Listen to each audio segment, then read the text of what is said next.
He was an orphan of the state, aged out of the system with nothing but a worn-out bag and a strange inheritance.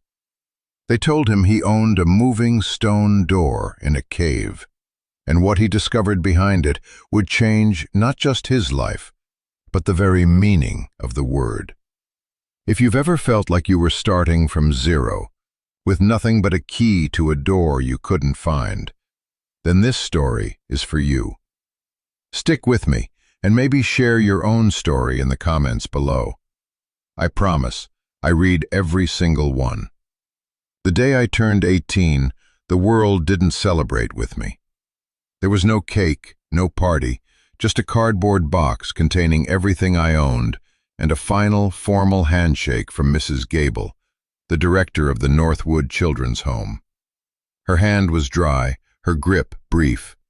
It was a transaction. 18 years of my life, a ward of the state, concluded in a beige hallway that smelled of industrial cleaner and quiet desperation.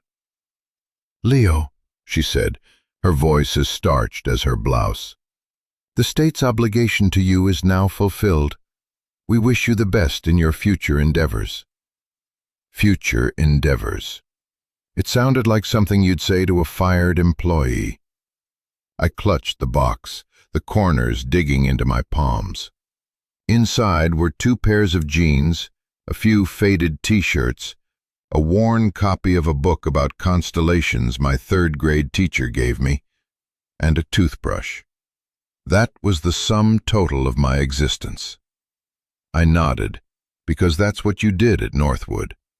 You nodded, you kept your head down, you made yourself small and unobtrusive, until you ceased to exist in their administrative reality. I had become an expert at it. The front doors of the institution hissed open, a sound I'd heard 1,000 times, but never from me. The air that hit my face was cold, sharp with the promise of a late autumn rain. It felt foreign, unregulated. For 18 years, my air had been filtered, heated, and controlled. This air was wild. I took a step onto the cracked concrete path, and for the first time there was no one to tell me to come back inside. The freedom was so vast, it felt like a physical weight, a pressure on my chest that made it hard to breathe. I was completely, terrifyingly alone.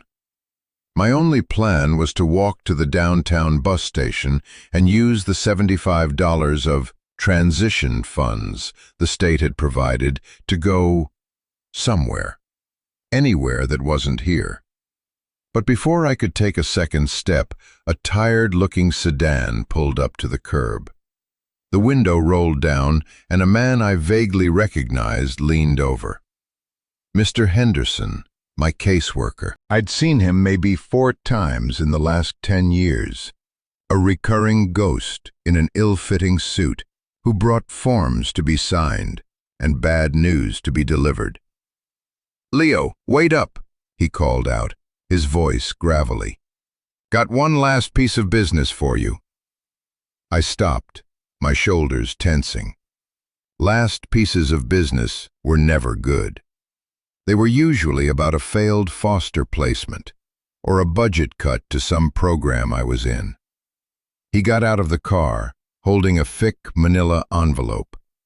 He looked older than I remembered, his face a road map of exhaustion. "This came for you," he said, handing me the envelope. "It's from the probate court. Pertains to your grandfather's estate." My grandfather. The words sounded strange. I had no family. That was the first and most important fact of my life. My file said, "Parents deceased, no known relatives." "I don't have a grandfather," I said, my voice flat. Mr. Henderson sighed, a long, weary sound. "According to the state, you do. Or you did. He passed away about 6 months ago. Lived way out in the sticks, off the grid mostly. It took them this long to track you down as his next of kin." He gestured for me to get in the car. Let's go to the office. It's too cold to handle legal matters on a sidewalk. The drive was silent. His car smelled like stale coffee and paperwork. It was the official smell of my childhood. At the county services building, he led me to a small, windowless room with a metal table and 2 plastic chairs. The air hummed with the buzz of a fluorescent light overhead. He opened the envelope and slid a stack of papers across the table. I'm not a lawyer, Leo, so I can only give you the gist. Your grandfather, a Mr. Elias Vance, left you everything he owned. My heart gave a stupid, hopeful little flutter. Everything he owned. For a second, I let myself imagine a small house, a savings account, a lifeline. Mr. Henderson must have seen the look on my face because his own expression softened with something like pity. Now don't get your hopes up, son. From the looks of it, everything he owned isn't much. He had no money, no bank accounts they could find. What he did have was a piece of land, 10 acres of undeveloped timberland up in the Cinderwood Mountains. He pushed a deed forward. My name was typed on it, Leo Vance. I had never seen my last name on an official document that wasn't a case file. There's a catch, he continued, tapping a paragraph with his finger. The property is listed as having no structures of value. No house, no cabin, no well. Just trees and rock. And according to this addendum he filed with his will, the sole point of interest is, and I quote, the functional, counterweighted, moving stone door located at the mouth of the primary cave system on the northern ridge. I stared at him. A moving stone door? In a cave? That's what it says, he shrugged, a gesture of bureaucratic helplessness. The lawyer who filed this said your grandfather was eccentric. He insisted that phrase be included. So, congratulations, Leo. You've just inherited a rock. The tiny spark of hope in my chest fizzled out, leaving a cold, familiar ash. Of course, this was my inheritance. A cosmic joke. A piece of useless, remote land and a weird door. It was perfectly in line with the rest of my life. It was nothing. Less than nothing, because now this nothing had a name and a deed, making its emptiness official. There's also this, Mr. Henderson said, pulling a smaller envelope from the back of the file. It was old, the paper yellowed and soft at the edges. My name was written on the front in a shaky, spidery script. He left a personal letter for you. The lawyer was instructed to release it only after you turned 18 and took possession of the deed. He pushed it toward me. I didn't reach for it. I felt a surge of anger, hot and bitter. A grandfather I never knew existed, who never once tried to find me, leaves me a rock and a letter? After 18 years of silence? What am I supposed to do with this? I asked, my voice tight. I gestured at the papers, the whole ridiculous situation. I have $75 and a bus ticket to nowhere. I can't eat a cave. Mr. Henderson leaned back, the plastic chair creaking in protest. Look, son, I know this is weird and probably disappointing, but it's yours. The property taxes are paid up for the next 5 years. It's a place that belongs to you. That's more than a lot of kids have when they walk out those doors. He was trying to be kind, but his words felt hollow. A place that belonged to me. The concept was so alien, I couldn't wrap my mind around it. I had only ever belonged to the system, a line item in a budget, a name on a list. The idea of owning something, even a worthless patch of dirt, felt like a language I didn't speak. He saw I wasn't convinced. "There's one more thing, a standing offer." He pulled out another, more modern-looking business envelope. "A timber company, West Tech Development, has been trying to buy that land for years. Your grandfather always refused. They've already contacted the estate's lawyer. They're offering $10,000 for the 10 acres, as is." $10,000. The number hung in the air, shimmering. To me, it was a fortune. It was a security deposit on an apartment. It was food for a year. It was a new life, a real start, handed to me on a silver platter. All I had to do was sign a piece of paper and walk away from the joke inheritance, the ghost of a grandfather, the moving stone door. It was the smart move, the logical move. "The offer is good for 30 days, Mr. Henderson said, watching me. "The lawyer's contact information is in there. You call him, you sign, they wire the money. It's the easiest 10 grand you'll ever make." I looked down at the 2 envelopes on the table. One held a fortune, a clean break. The other held a letter from a dead man and a mystery about a stone door. Every rational part of my brain, every survival instinct, honed by years of institutional life, screamed at me to take the money. Don't be a fool. Don't chase ghosts. Survive.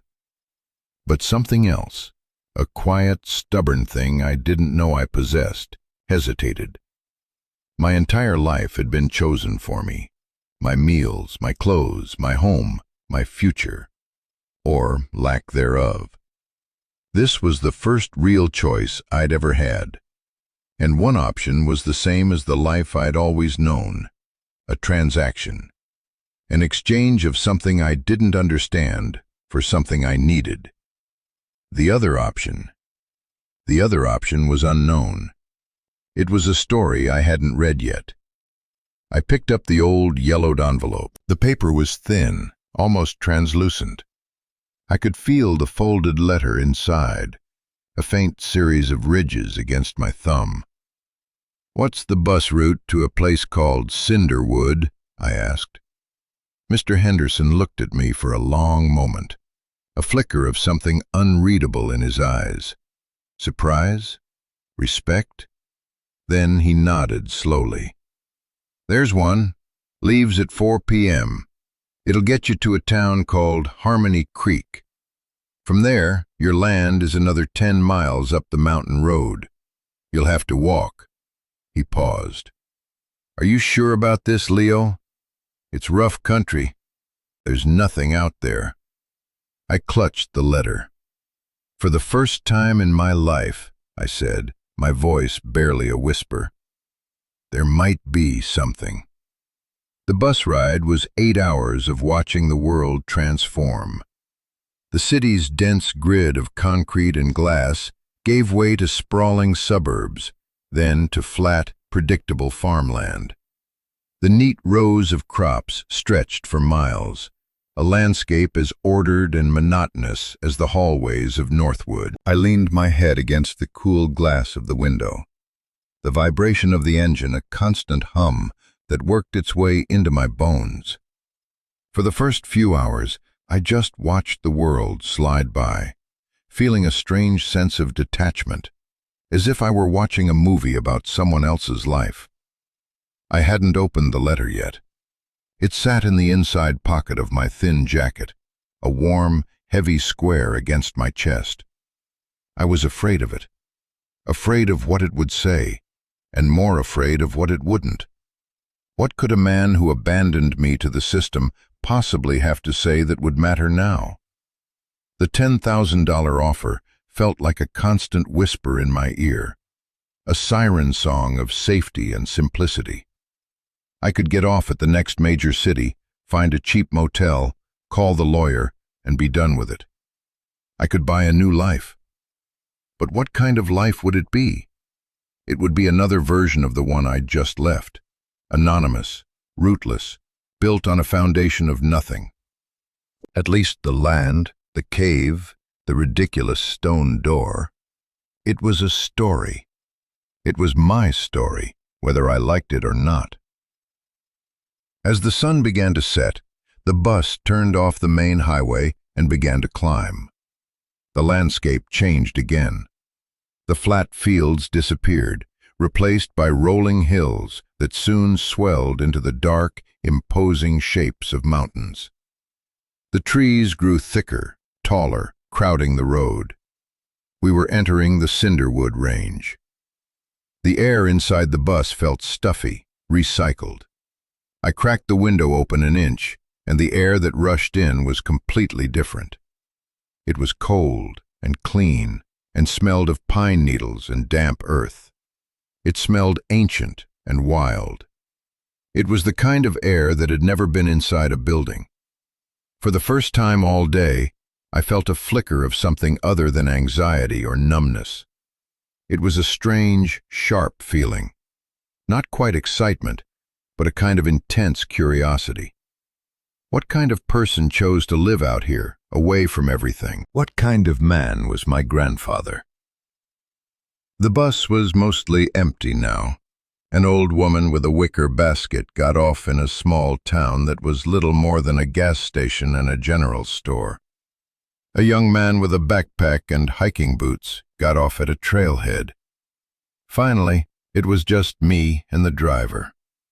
The road grew narrower, winding its way up the mountain in a series of sharp switchbacks. The sun had set, and the world outside was a deep, velvety black, broken only by the sweep of the bus's headlights across the dense forest. "Harmony Creek, next stop," the driver called out, his voice echoing in the empty bus. "End of the line." The bus slowed, pulling into a small gravel lot in front of a single building with a flickering sign that read, "Harmony Creek General Store." The engine idled for a moment, and then, with a hydraulic sigh, the doors opened. This was it. I grabbed my box and my bag. "Thanks," I said to the driver. He nodded, his eyes meeting mine in the rearview mirror. "You be careful up here, son. This mountain doesn't care if you're 18 or 80. You get lost, you stay lost." With that cheerful piece of advice, I stepped off the bus and into the profound darkness and silence of the mountains. The bus pulled away, its red taillights shrinking into the distance until they were swallowed by the trees. And then, the silence that descended was absolute. It was a living thing, a pressure against my eardrums. There were no sirens, no traffic, no hum of a building's HVAC system. There was only the whisper of the wind in the tops of the colossal pine trees and the frantic beating of my own heart. The air was bitingly cold. I could see my breath pluming in front of me. The general store was closed, a single dim light glowing from a back window. Across the road there was a small post office and a building with a sign that said, "Tavern." Both were dark. I was utterly alone. According to the map Mr. Henderson had printed for me, the property line was about 10 miles up the single-lane road that continued past the store. 10 miles, walking, in the dark. I felt a surge of despair, so powerful it almost knocked me off my feet. What was I thinking? This was insane. I should have taken the money. I could be in a warm motel room right now, ordering a pizza, planning my new $10,000 life.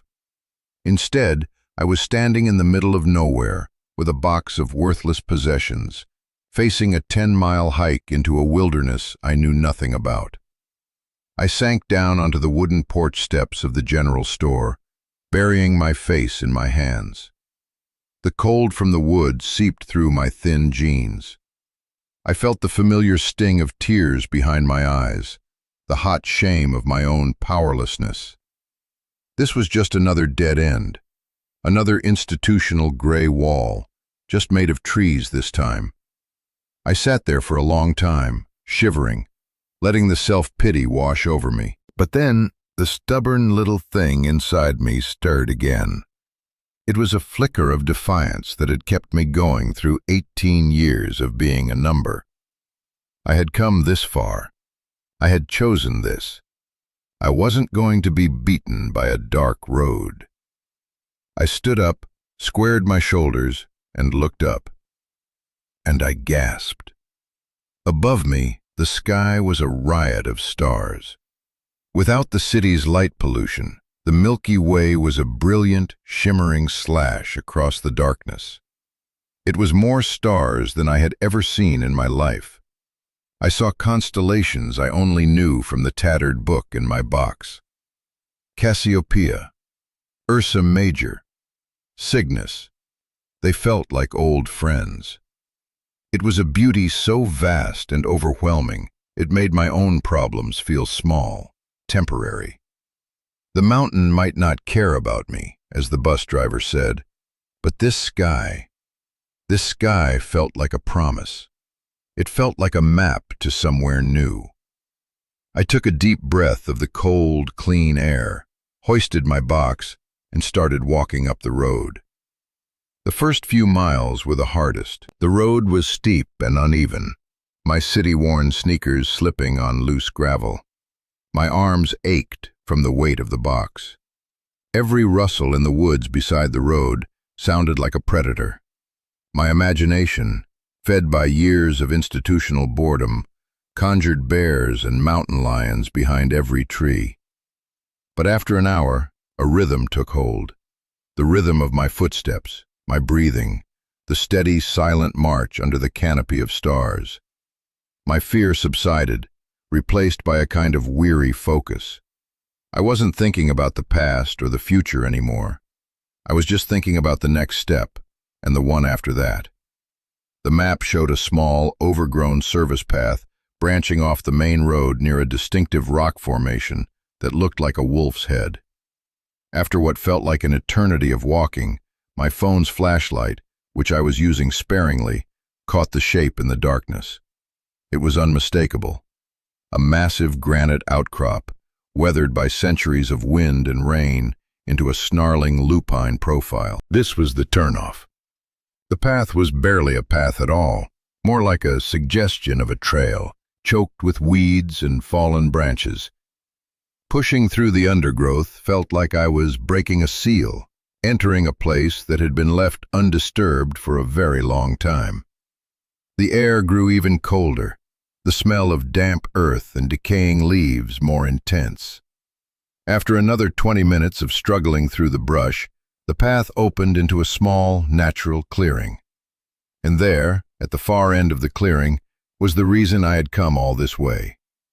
A sheer cliff face rose up from the forest floor, and set into its base was a perfect, dark circle, the entrance to a cave. I walked toward it, my heart pounding a nervous rhythm against my ribs. The entrance was about 10 feet high, a smooth, almost unnaturally round opening in the rock. And just inside, shrouded in shadow, was the door. It wasn't what I had imagined. I had pictured something rough, a boulder rolled into place. This was different. It was a massive circular slab of what looked like polished black granite, fitting the opening almost perfectly. It didn't look like a rock. It looked like a piece of architecture. There were no visible handles, no hinges, no seams. It was just a solid, silent disk of stone. I pushed against it. Nothing. It was like pushing against the mountain itself. I ran my hands over its surface. It was cool and impossibly smooth. How could this possibly move? Was this the whole joke? An immovable rock that my eccentric grandfather had called a door? I felt a fresh wave of disappointment. I had walked all this way for a piece of public art in the middle of the woods. I kicked at its base in frustration, my sneaker making a dull thud. And then I saw it. At the very bottom, almost completely hidden by moss and dirt, was a small, square indentation, no bigger than my thumb. I knelt down, scraping away the grime. It was a keyhole, a modern, metallic keyhole, set incongruously into the ancient stone. It was a lock. A jolt went through me. A lock meant there was a key. A lock meant it was designed to be opened.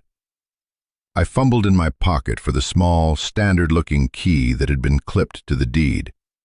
I had assumed it was for a post office box or a shed that had long since rotted away. My hand was shaking as I inserted it into the lock. It fit perfectly. I turned it. There was a loud, satisfying click that echoed in the silent clearing.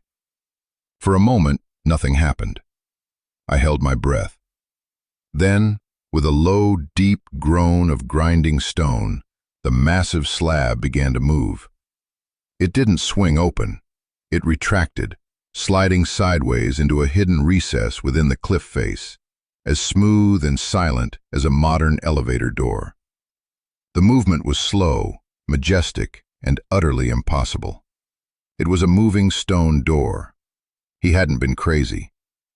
The opening revealed a passage, dark and absolute. A cold draft, smelling of stone and deep earth, flowed out to meet me. I stood frozen at the threshold, staring into the darkness. I had come all this way on a fool's errand, chasing a ridiculous story. And the story was true. I took a hesitant step inside, my sneakers crunching on the gravel floor. The air was still and cold. My phone's flashlight cut a weak beam into the oppressive darkness, revealing a wide, smooth-walled tunnel that sloped gently downward. The stone door slid shut behind me with the same deep groan, sealing me inside. For a terrifying second, panic seized me. I was trapped. But then I saw a soft glow from deeper within the cave. It was a warm, yellow light, flickering and unsteady. It was a lantern. I walked toward it, my footsteps echoing unnervingly in the vast space. The tunnel opened into a large, circular chamber with a high, vaulted ceiling. In the center of the chamber was a simple wooden table and a chair. On the table, an old-fashioned oil lantern was burning, its flame casting dancing shadows on the stone walls. Next to the lantern was a thick, leather-bound journal and a single, sealed envelope. The same spidery handwriting from the first letter was on the front. It just said, Leo. This was it. This was the place he had prepared for me. This was where the answers were. I pulled out the chair, the sound of its legs scraping on the stone floor seeming impossibly loud. I sat down, my hands trembling slightly, and picked up the envelope. I broke the seal and unfolded the single sheet of paper inside. My dearest Leo, it began. If you are reading this, then you have made a choice. You chose the mystery over the money. You chose the hard road over the easy one. That tells me more about you than 18 years of separation ever could. It tells me you are my grandson. It tells me you are ready to hear the truth. I stopped reading, my throat tight. The words were so direct, so personal. It felt like he was in the room with me. I took a shaky breath and continued. The journal on this table contains the whole story. But before you read it, I need you to understand a few things. First, I am sorry. I am sorry for the life you have had. I am sorry I was not there. It was not because I did not love you. It was because loving you meant letting you go. My world was no place for a child.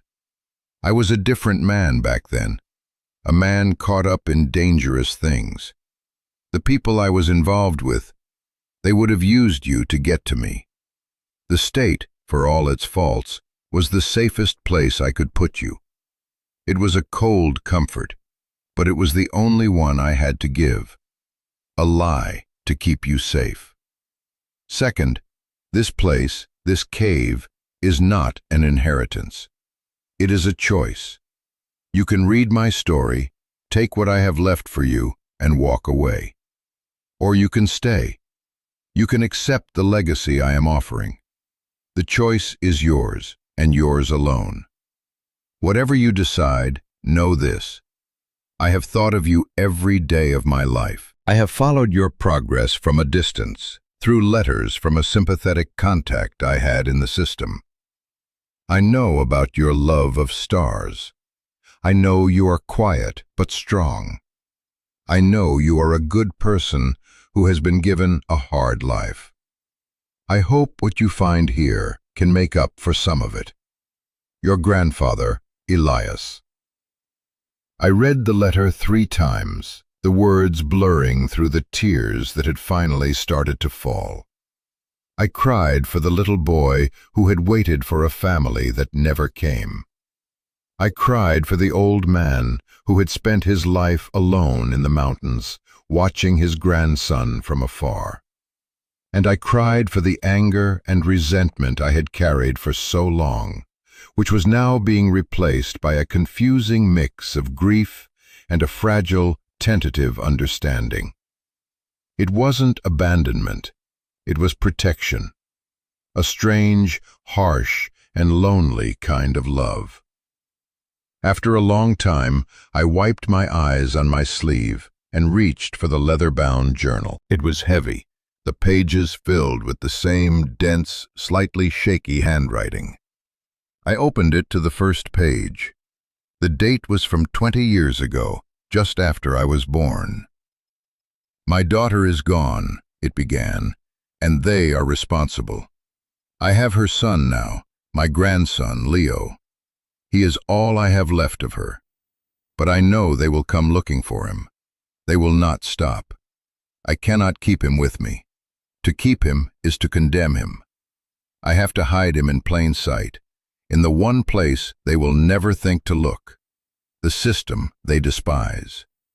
I will erase myself, become a ghost, and I will build him a sanctuary, a place for him to come home to when he is old enough to understand, a place they can never touch. I read for hours, my phone's light supplementing the warm glow of the lantern. The story that unfolded in those pages was more incredible and more tragic than anything I could have ever imagined. My grandfather, Elias, hadn't always been a recluse. In his younger days, he had been a brilliant engineer, a specialist in geology and structural mechanics. He had worked on classified government projects, designing secure, underground facilities. My mother, his only child, had been a journalist. She was bright and fearless, and she had uncovered a massive criminal conspiracy involving a powerful, untouchable corporation that was laundering money through illegal resource extraction. They were dangerous people. According to the journal, they had arranged an accident that killed both her and my father. Elias was sure of it, but he had no proof he could take to the authorities, because the corporation had people everywhere. He knew they would come for me next, the only loose end. So he disappeared. He used his knowledge to create this place, a fortress hidden inside a mountain. He cashed out his life savings, converted it to untraceable assets, and built his sanctuary. The moving stone door wasn't magic. It was a masterpiece of engineering. He had spent years designing and building the counterweight system, using the mountain's own geology to create a perfectly balanced, silent mechanism that required only the turn of a key to activate. He lived out his life as a hermit, guarding his secret, making sure the trail to me went cold. He wrote about his loneliness, his guilt, his unending love for the daughter he had lost and the grandson he could never know. He detailed every step of building the cave system, not just this antechamber, but the network of tunnels and rooms that lay beyond. He had installed a ventilation system, tapped into a deep underground spring for fresh water, and even set up a small hydroelectric generator using the flow of the spring. It was a completely self-sufficient world, hidden inside a mountain. As I read, my anger at him melted away completely, replaced by a profound sense of awe and a deep, aching sadness. He hadn't given me nothing.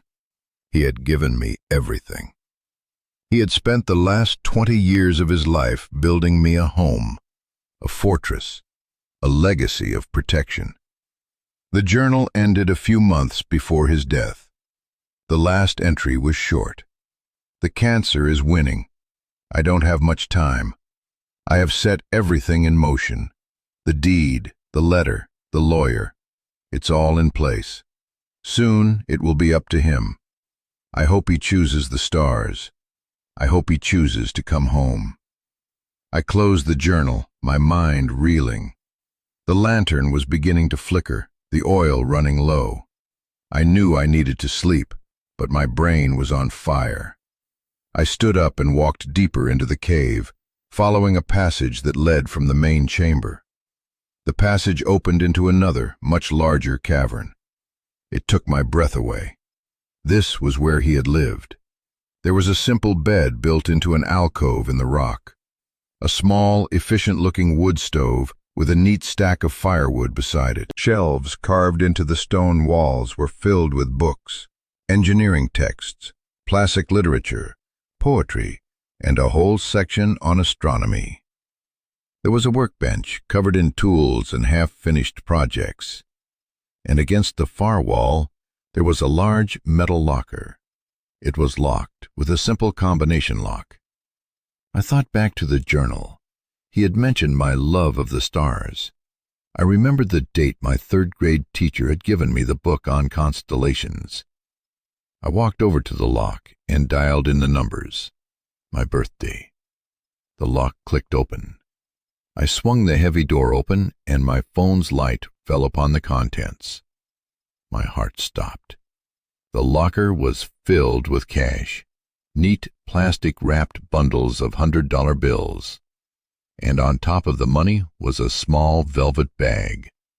I opened it and poured the contents into my hand. Gold coins, dozens of them. A piece of paper was tucked into the door of the locker.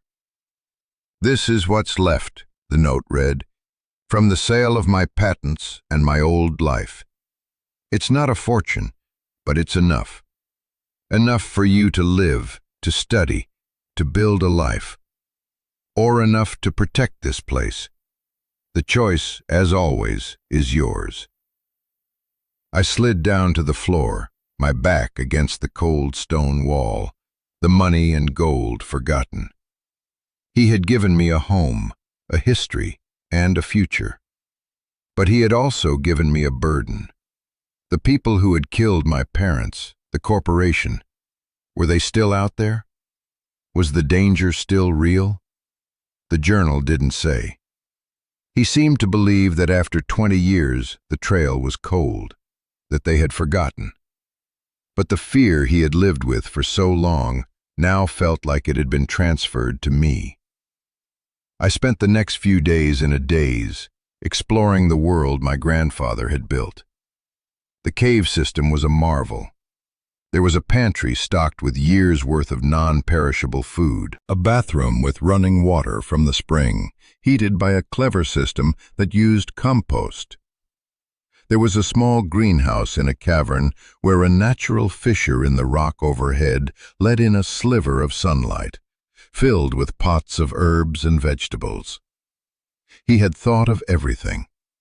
It was a self-contained universe, a monument to one man's grief and love. I found his maps of the property, detailed geological surveys, and blueprints for the door mechanism. I found his personal effects, a photograph of a beautiful young woman with my eyes, my mother, a framed patent for some kind of advanced drilling equipment, a collection of rocks and minerals from the surrounding mountains. I was piecing together the life of a man I had never met, and in doing so, I was piecing together my own. But the outside world couldn't be ignored forever. On the third day, I knew I had to go back to Harmony Creek. My phone was dead, my supplies were low, and I needed to think, away from the overwhelming presence of the cave. I also needed to check the post office. Elias's journal mentioned he had a P.O. box there under his own name, which he had arranged to be transferred to me along with the deed. The walk back down the mountain in the daylight was completely different. I could see the beauty of the place, the towering trees, the glimpses of the valley below through gaps in the foliage. It was still wild and intimidating, but it no longer felt hostile. It felt like mine. Harmony Creek wasn't much bigger in the daylight. The general store was open, run by a woman with kind eyes and a tired smile named Sarah. I bought a cheap solar charger for my phone, a fresh loaf of bread, some cheese, and a coffee that tasted like heaven. She was curious, but polite enough not to ask too many questions about the kid who had appeared out of the woods. At the post office, a small, dusty building run by a gruff man who seemed annoyed to have a customer, there was a stack of mail waiting for me in the box. Mostly junk mail addressed to Elias Vance. But at the bottom was a crisp, professional-looking envelope. It was from West Tech Development. My stomach clenched. I had almost forgotten about them. I sat on the porch of the general store and opened it. The letter was polite, professional, and predatory. It referenced their previous offer of $10,000. It went on to say that, as a gesture of goodwill to the new owner, they were prepared to increase their offer to $15,000. A whole paragraph talked about the land being unsuitable for residential use, lacking basic utilities, and being a significant tax liability. It was a sales pitch, designed to make me feel like they were doing me a favor by taking this useless burden off my hands. $15,000. It was an even more tempting siren song than before. With the money in the locker, I didn't need it for survival, but it was still a lot of money. It was the easy way out. I could take it, take the money from the locker, and disappear. I could go to college, get a degree, live a normal life. No one would ever know about the cave, about my grandfather's story. I could leave the ghosts of the past behind me. But could I? My grandfather had spent his life building this place for me. He had died believing it was a sanctuary. Selling it to a faceless corporation felt like a betrayal. It felt like spitting on his grave. And what would they do with it? The letter mentioned timber, but the journal had contained Elias's geological surveys. He had discovered a massive, untapped deposit of rare earth minerals deep under the mountain. That's what they were really after. They would strip mine it. They would tear the mountain apart, destroy the forest, and obliterate the cave and everything inside it. My home, my history, all of it, gone for $15,000. The choice he had written about in his letter was no longer abstract. It was right here, in my hands. The easy money versus the hard legacy. I sat there for a long time, watching the few cars that passed through the tiny town. I thought about the beige hallways of Northwood. I thought about the 18 years of feeling like I had no story, no past, no one. This place, this cave, this mountain, it was the first thing that had ever truly been mine. It wasn't just land, it was an identity. I folded the letter, stood up, and walked back into the general store.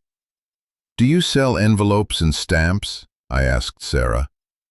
I wrote a very short, very simple reply to West Tech Development. "Thank you for your offer," it said. "The property is not for sale." I dropped it in the mail slot at the post office. The sound of the envelope hitting the bottom of the box felt like a declaration of war. It also felt like the first truly adult decision I had ever made. I was choosing the hard road. I was choosing to stay. Walking back up the mountain this time, I felt different. The weariness was gone, replaced by a sense of purpose. This wasn't just a visit anymore. I was walking home. When I reached the clearing, I didn't hesitate. I used the key, and the great stone door slid open to welcome me. The air inside no longer felt cold and alien. It felt like a familiar embrace. I had made my choice. I was going to protect this place. I was going to honor the man who had built it for me. The next few months were the hardest and best of my life. I learned how to be self-sufficient. I read my grandfather's books, learning about the generator, the water system, the delicate ecosystem of the greenhouse. I learned how to chop wood, how to maintain the stove, how to live by the rhythms of the sun and the seasons instead of the bells of an institution. I spent hours in the workshop, finishing some of his projects, learning how to work with my hands. I felt a connection to him in those moments, as if he were standing over my shoulder, guiding me. I made weekly trips to town for supplies I couldn't produce myself. My relationship with Sarah at the store grew from polite nods to quiet conversations. She told me about her life in the town, and I, without giving away my secrets, told her a little about mine. I told her I was fixing up an old family property. She started saving me day-old bread. It was a small gesture, but it felt like a thread of connection to the community, the first I'd ever had. The response from West-Tech was predictable. A few weeks after I mailed my letter, another one arrived. The tone was colder. It spoke of eminent domain, of zoning laws. It was a veiled threat. A few weeks after that, a man in a suit showed up in a clean black SUV while I was in town. He introduced himself as a representative from the company. He was smooth and professional, and he doubled their offer, $25,000. When I refused, his smile tightened. "You're making a mistake, kid," he said. "That mountain is worth more to us than it will ever be to you." I just looked at him. "You're wrong," I said, and walked away. That was when I knew I couldn't just hide. I had to fight. I used some of the money my grandfather had left to buy a laptop and a satellite internet hookup. I spent my nights not just looking at the stars, but studying. I learned about environmental law. I read about West-Tech, discovering a long history of shady dealings, of cutting corners, of environmental violations they had paid fines to make go away. They were exactly the kind of people my mother had tried to expose. The fight wasn't just for my land anymore. It was for her, too. I started a blog, anonymously at first. I wrote about the Cinderwood Mountains, about the unique ecosystem, the rare plants my grandfather had cataloged in his journals. I wrote about the threat of strip mining. I used my grandfather's geological surveys to show what was at stake. I didn't mention the cave or my personal history. I just framed it as a concerned citizen trying to protect a piece of wilderness. People started to notice. Local environmental groups shared my posts. The Harmony Creek community, small as it was, began to murmur. They were mountain people. They didn't like outsiders, especially corporate ones, telling them what to do. Sarah started a petition in the general store. The gruff postmaster signed it. The fight was slow, a war of attrition fought with emails and zoning board meetings and community flyers. West-Tech had money and lawyers, but we had the truth. We had the home field advantage, and I had a secret weapon, my grandfather's legacy. He had left me not just a fortress, but an arsenal of information. One night, digging through a box of his old research papers, I found it. A file labeled WT Contingency. It was his opposition research. He had never stopped watching them. The file contained proof of bribery, of falsified environmental reports, of a cover-up related to a toxic spill at one of their other sites years ago. It was the kind of thing my mother would have died for. And maybe she had. I took a deep breath and published it all. The fallout was immediate. State investigators got involved. The media picked up the story. West Tech's stock plummeted. They withdrew their offer and their zoning applications. They were too busy trying to save their company to worry about one stubborn kid on a mountain. We had won. I stood in the clearing one evening, watching the sun set behind the peaks, painting the sky in shades of orange and purple. The air was crisp and cool. The wind whispered through the pines. For 18 years, home had been a place I'd dreamed of, but could never picture. It was a vague, formless ache in my chest. Now I knew what it looked like. It looked like this. It smelled like pine and damp earth. It sounded like the wind and the silence. Home wasn't a building. It was a choice. It was a fight. It was a story you decided to be a part of. My grandfather had given me a sanctuary, but he had also given me a purpose. He had taught me that an inheritance isn't just something you are given. It's something you choose to accept and defend. It's the legacy you decide to carry forward. I still live here. The stone door still opens with the turn of a key, a silent testament to a father's love for his daughter, and a grandfather's love for a boy he never met. I haven't touched the bulk of the money he left me. I don't need it. I have everything I need right here. Sometimes at night, I take my grandfather's telescope out into the clearing, and I look at the stars. I think about him, and my parents, and the strange, hard path that brought me here. And I feel a sense of peace that I never thought was possible. I am not a ward of the state. I am not a case file number. I am Leo Vance, and this is my home. This whole journey taught me that sometimes the things that look like burdens are actually gifts. The strange inheritances, the difficult pasts, the overgrown paths. Sometimes they lead to the only place you were ever meant to be. It's about having the courage to turn the key and see what's on the other side of the door.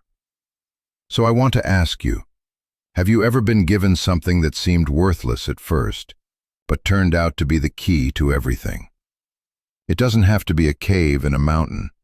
It could be a piece of advice, a second chance, a story from a family member. Let me know in the comments below. Your stories matter. This community we're building here is for people who understand that the best parts of life are often hidden behind the heaviest doors. And if my story resonated with you, if you believe in second chances and the power of finding home, please consider subscribing. Because there are more stories to tell and more doors to open, and I believe we can open them together.